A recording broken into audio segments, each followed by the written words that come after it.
Hey there, in this quick video I'm going to share with you how you can fix the issue with your Bose portable smart speaker if it's not connecting and charging.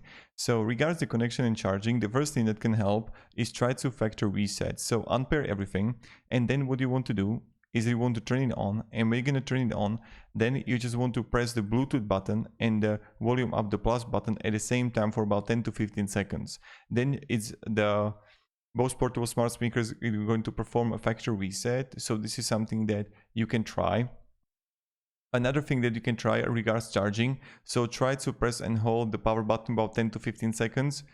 Maybe it's going to like reset and maybe it's going to help.